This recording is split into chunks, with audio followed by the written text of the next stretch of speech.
ይህ ፕሮግራም አዲስ ሚዲያ ኔትወርክ ከአዲስ አበባ ከተማ አስተዳደር የአርሶ አደርና ከተማ ግብርና ልማት ኮሚሽን ጋር በመተባበር የሚቀርብላችሁ ነው። ፕሮግራሙ ህብረተሰቡን በከተማ ግብርና በስፋትና በተለያዩ መንገዶች በማሳተፍ ከይዞታቸው ለቀው የነበሩ አርሶ አደሮችን በዘላቂነት በማቋቋም እንዲሁም ጤናማ የሆነ የግብርና ምርት አቅርቦት በማሳደግ የሁሉም ህብረተሰብ ተጠቃሚነት ላይ ትኩረት ያደርጋል።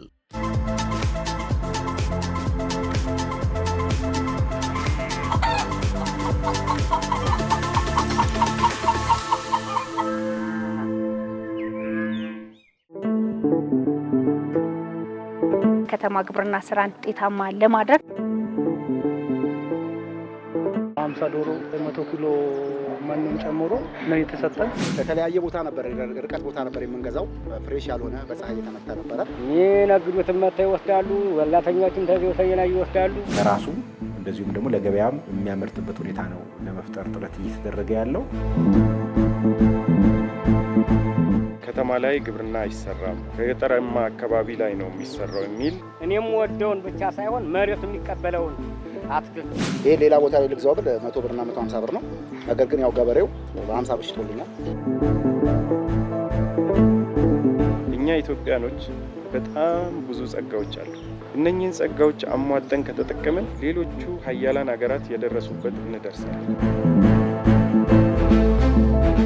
ሰላም ጤና ይስጥልን። የተወደዳችሁና የተከበራችሁ የአዲስ ሚዲያ ኔትወርክ ፕሮግራም ተከታታዮች እንደምን ሰንብታችኋል? አዲስ ሌማት እንሆ ተጀመረ።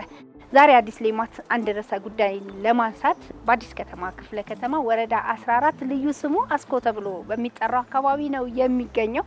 ምክንያታችን ደግሞ በተለይ የከተማ ግብርና ስራን የበለጠ ውጤታማ ለማድረግ ህብረተሰቡ በዚህ ላይ የራሱን ድርሻ እንዲወጣ የተለያዩ ስራዎች ይሰራሉ። በተለይም ነዋሪዎችን በመለየት በቤተሰብ ቢዝነስ እንዲደራጁ በማድረግ በምርትና ምርታማነት ስራ ላይ እንዲሳተፉ የማድረግ ስራዎች ይሰራሉ።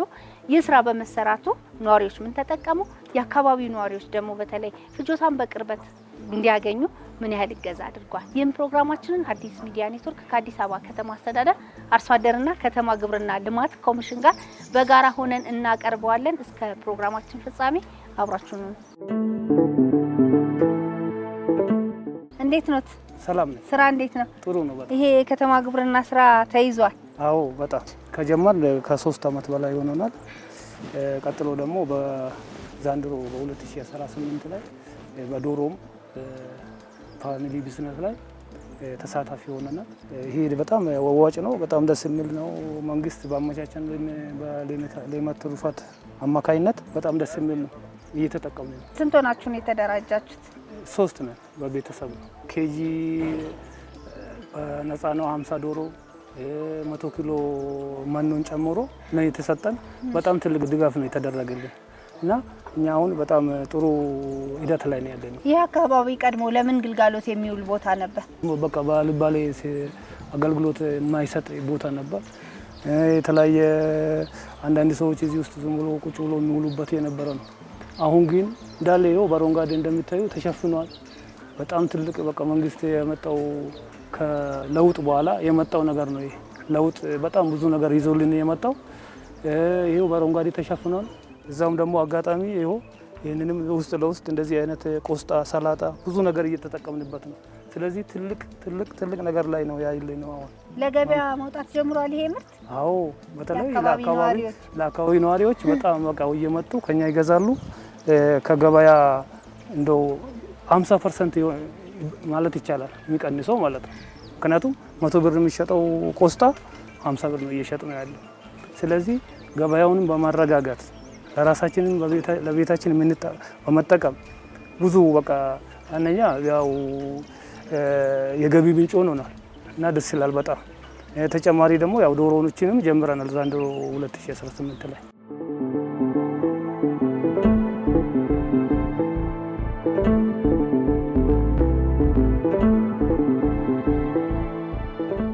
ለህብረተሰቡ ጥሩ ነው። ለምን በፊት ከተለያየ ቦታ ነበር ርቀት ቦታ ነበር የምንገዛው ፍሬሽ ያልሆነ በፀሐይ የተመታ ነበረ።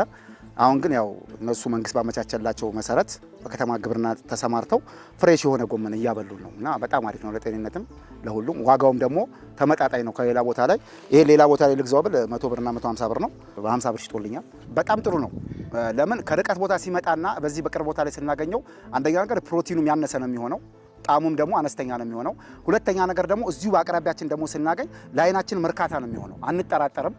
ለምን ከየት መጣ እንዴት መጣ አንልም። እዚህ ጋር እዚሁ አይናችን እያየ ነው ቀንጥሰው የሚሸጡልን። ስለዚህ በጣም ጥሩ ነው። ለከተማችን ይሄ ይበል የሚያሰኝ ነው። እነዚህ ራሱ ሰዎች መመስገን ያለባቸው ሰዎች ናቸው።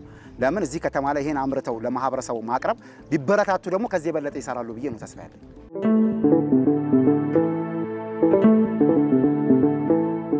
እንደው አሁን የከተማ ግብርና ስራ በዚህ ደረጃ ሆኖ ሲያዩት ከተማ ውስጥ እንደዚህ ማምረት መስራት ይቻላል ብለው አስበው ያውቃል?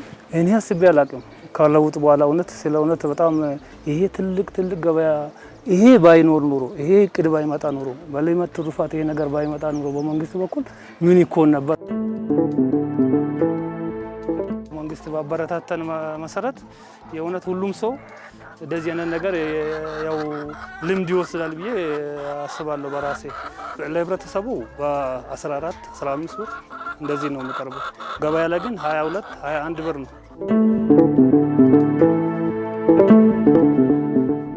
ብዙ ጊዜ ግብርና የሚሰራው ገጠሩ ማህበረሰብ ጋር ነው ኦር በኢትዮጵያ ካለው ከገጠራማ አካባቢ ላይ ነው የሚሰራው የሚል የነበረው። ከቅርብ ጊዜ ወዲህ ግን ስፔሻሊ ለውጡ ከመጣ ምግባችን ከደጃችን በሚል ተጀምሮ አሁን በምታዩ መልኩ ለብዙ ሰው የስራ እድል ፈጠራ መስኮ ነው። ብዙ ሰውም ራሱም ተጠቅሞ ቤተሰቡንም አካባቢውን እየመገበ እየጠቀመ ይገኛል። በከተማ ደረጃ እንደ አዲስ አበባ ከተማ አስተዳደር አዲስ ከተማ ክፍለ ከተማ ከ11 ክፍለ ከተሞች በመሃል ወይም ኢነር ሲቲ ተብሎ ወደሚከፈለው ክፍለ ከተሞች ተርታ ነው ያለው።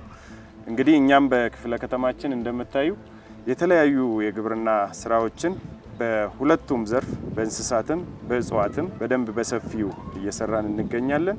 ውጤቱንም ስናየው አብዛኛው ማህበረሰብ እዚህ ላይ በመሳተፍ ስራ እድል ፈጠራ በመሆን ወጣቶች ራሳቸውን በመቻል ቤተሰባቸውን በመቻል በፋሚሊ ቢዝነስ በቤተሰብ ፍጆታ በተለያዩ መስክ በመሳተፍ ግብርናውን በሰፊው እየሰሩ ይገኛሉ። ውጤቱም በጣም ጥሩ ነው። ከተማ ላይ ከአምራችነት ወደ ሸማችነት የከተማ ነዋሪ ከመቀየር ጋር ተያይዞ በስፋት ስንሰራ ቆይተናል። በተለይ ከ2014 ጀምሮ ደግሞ የከተማ ግብርናን በሌማት ትሩፋት ታጅበው እንዲከናወኑ ያደረግንበት ሁኔታ አለ። እንግዲህ እነዚህ ስራዎች ስንሰራ በዋናነት በሶስት ጉዳዮች ላይ ትኩረት አድርገን ነው ስንሰራ የነበረው። የመጀመሪያው ጉዳይ በፋሚሊ ቢዝነስ እያንዳንዱ የከተማ ነዋሪ በፋሚሊ ደረጃ በሚኖረው አነስተኛ ቦታ ላይ የከተማ ግብርና አዳዲስ ቴክኖሎጂዎችን በመጠቀም ተግባራዊ እንዲያደርግና እንዲያመርት የማድረግ ስራ ነው የሰራ ነው።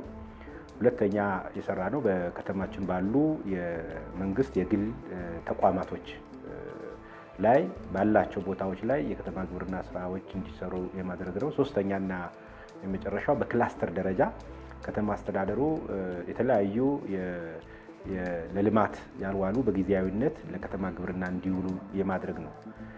እንግዲህ እነዚህ ላይ ትኩረት አድርገን ስንሰራ ትልቁ ማዕከል አድርገን ይሄር ነው የፋሚሊ ቢዝነስ ላይ ነው። ፋሚሊ ቢዝነስ ላይ ሰው በጣም ከትንሹ 5 ዶሮ ጀምሮ እንደዚሁም ደግሞ ተጨማሪ የስራ እድል ከመፍጠር አንጻር ደግሞ ቤተሰቡን አስተባብሮ ደግሞ ከ50 እና ከ50 በላይ ዶሮዎችን እንዲያረባ በማድረግ ለራሱም እንደዚሁም ደግሞ ለገበያም የሚያመርጥበት ሁኔታ ነው ለመፍጠር ጥረት እየተደረገ ያለው። በእጽዋት ዘርፍ ላይ በተለይ ሞር ፎከስ አድርገው እንዲሰራ ያደረግነው በአትክልት ልማት ላይ ነው። የተለያዩ ዘዴዎችን በመጠቀም ባለችው አነስተኛ ቦታ ላይ ቨርቲካል ሲስተሞችን በመጠቀም የሽቅብ እርሻዎች እንደዚሁም ደግሞ ህንፃዎችም ካሉት ህንፃዎቹ ላይ አዲስ ፈጠራዎችን በመጠቀም እንደዚሁም ደግሞ በባህላዊ ደረጃ የተለያዩ ጆንያዎችና የተለያዩ ላስቲኮችን አፈር በመሙላት በአነስተኛ ቦታ ላይ የከተማ ግብርና እንዲሰራ የማድረግ ስራ ሰርተናል። ከእንስሳት ተዋጽኦ አንጻር ደግሞ በዋናነት በዶሮ እርባታ ላይ አንድ ቤተሰብ 5 ዶሮ ይዞ ከዛ በኋላ ደግሞ ተጨማሪ ቤተሰቡን ደግሞ አደራጅቶ ደግሞ በ5 እና ከዛ በላይ ሲሆኑ ደግሞ 50 ዶሮና 100 ዶሮዎችን እንዲያረባ በማድረግ የሰራንበት ሁኔታ አለ። ሁለተኛ ደግሞ በወተት እርባታ ደግሞ እንደዚሁ አንድ ቤተሰብ አንድ ወተት በሚል መርህ በወተት እርባታ ባላቸው ቦታዎች ላይ እርባታ ዘርፍ ላይ ገብተው እንዲሰሩ በማድረግ እንደዚሁም ተጨማሪ ደግሞ አንዳንድ ቦታ ደግሞ በተለይ ከንብ እርባታ ጋር ምቹ የሆኑ ቦታዎች ደግሞ እንደዚሁ በንብ እርባታ ጭምር አንድ ቀፎ፣ 2 ቀፎ፣ 3 ቀፎ እንዲይዙ በማድረግ የማር ምርትም ጭምር ላይ እንዲገቡ ያደረግንበት ሁኔታ አለ ማለት ነው።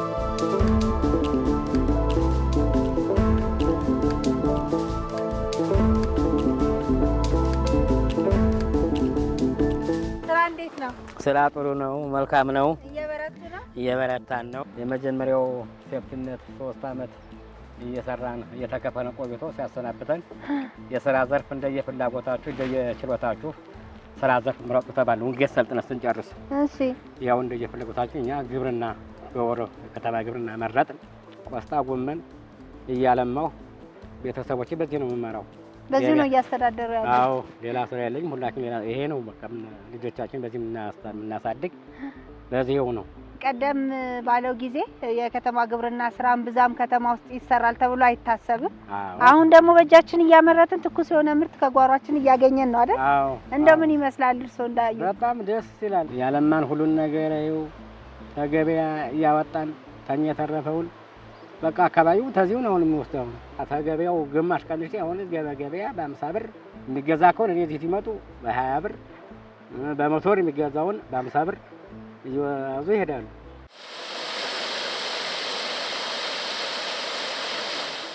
የበለጠ ውጤታማ የከተማ ግብርና ስራ እንዲኖረንና በከተማ ደረጃ ህብረተሰቡ በተለይ የዋጋ ንረት እንዲቀልለት የማምረት አቅማችን ከፍ ማለት አለበት። ህብረተሰቡ በዚህ ላይ ምን ያግዝ? ባለድርሻ የምንላቸው አካላትም ማድረግ የሚገባቸው ድጋፍ ካለ እኛ ኢትዮጵያኖች በጣም ብዙ ጸጋዎች አሉ። እነኚህን ጸጋዎች አሟጠን ከተጠቀምን ሌሎቹ ሀያላን ሀገራት የደረሱበት እንደርሳለን። ዛሬ የጀመርናቸው ትንንሽ ጅምሮችን አስፍተን ከሄድን በደንብ እነሱ ላይ ፎከስ አድርገን ከሰራን ከዚህ ከድህነት ሰቀቀን መውጣት እንችላለን የሚል ሀሳብ ይዘን ነው እየሰራን ያለ ነው።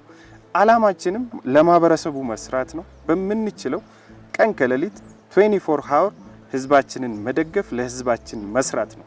ግብርናም እዚህ ላይ በጣም በበርካታ ማህበረሰቡን ኑሮ እየደጎመ ይገኛል። ምርትን በሳንዴይ ማርኬት ላይ በማቅረብ የተለያዩ ቦታዎች ላይ ምርት በማቅረብ ስፔሻሊ አሁን ከያዝነው ከምርትን ደብል እናደርጋለን በእጥፍ እናሳድጋለን የሚል በክቡር ፕራይም ሚኒስተራችን የወረደው አቅጣጫም ቀጥታ በመውሰድ እሱንም በሰፊው እየሰራን እንገኛለን። እዚህ ላይ ከተረባረብን ከተደጋገፍን የበለጠ ውጤት ከዚህ በላይ ማስመዝገብ እንችላለን። በመርሃችንም ይዘን የተነሳ ነው ሸማች ብቻ መሆን የለበትም፣ አምራች መሆን አለበት። ይችላል። ይሄ የይቻላል መንፈስ አሁን በከተማችን ላይ በብዙ መንገድ መፍታት ተችሏል። ይህንን አስተሳሰብ ግንዛቤ ይዞ ሁሉም የከተማችን ነዋሪ ከተማ ግብርና እንደ ስሙ በከተማ ላይ የሚሰራ ስራ እንደመሆኑ መጠን ከተማ ላይ የሚሰራው ደግሞ ባለችው አነስተኛ ቦታ ላይ የሚሰራ ቦታ ነው። ስለዚህ ሁሉም ሰው የከተማ ግብርናን መስራት ይችላል።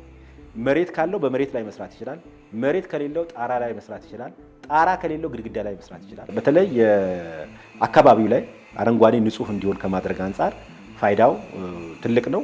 ፍሬሽ የሆነ ምርት እዛው ራሱ እያመረተ ቢያንስ መሰረታዊ የሆኑ ነገሮች እንዲያገኝ ከማድረግ አንጻር የራሱ አስተዋጽኦ የሚያገኝበት ሁኔታ ይፈጠራል። ከተማ ላይ ያለው ከኑሮ ውድነት በማረጋጋት ተመጣጣኝ ዋጋ እንዲሆን ፍሬሽ የሆነ ምርት በማምጣት ከጤንነት አንጻር የራሱ የሆነ አስተዋጽኦ ስላለው በዚህ ተሳትፎ የበለጠ አጠናክሮ የሚሄድበትና ለማህበረሰቡንም ተጠቃሚ የሚያደርግበት መንገድ መፍጠር ይኖርበታል። እንግዲህ ምርት በየጊዜው ከላዩ ላይ ሲያነሱ ምን ያህል ውጤታማ እንደሆነ እያዩት ነው ብዬ አስባለሁና ውጤታማነቱን ሲለኩስ ምን ይመስላል? አሁን በየ20 ቀን ይቆረጣል። ቆስጦ በየ20 ቀኑ ይቆረጣል።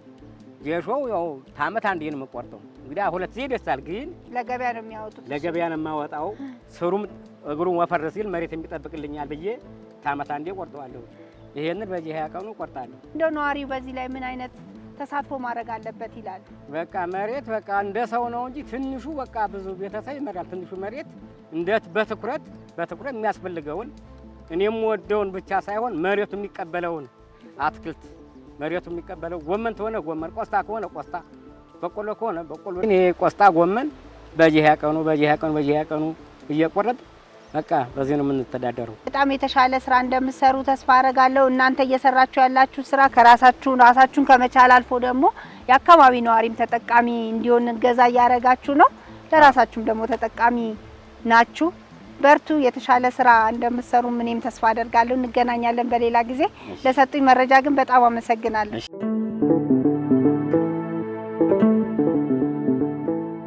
ዛሬ መርጠን ወደ እናንተ ካደረስነው ርዕሰ ጉዳይ ቁም ነገር አዘል የሆኑ ሀሳቦችን እንዳገኛችሁ ተስፋ አደርጋለሁኝ። በተለይም እንግዲህ ነዋሪዎች በሚመቻችሁ እንደዚህ አይነት እድሎች በመጠቀም ሁላችንም የድርሻችንንና ኃላፊነታችንን ልንወጣ ይገባል እያልን የዛሬ አዲስ ሌማት ፕሮግራማችንን በዚህ የምንቋጭ ነው የሚሆነው። ሳምንት በሌላ ክፍለ ከተማ ሌላ ርዕሰ ጉዳይ ይዘን እንገናኛለን። እስከ ሳምንት ቸር ሰንብቱ።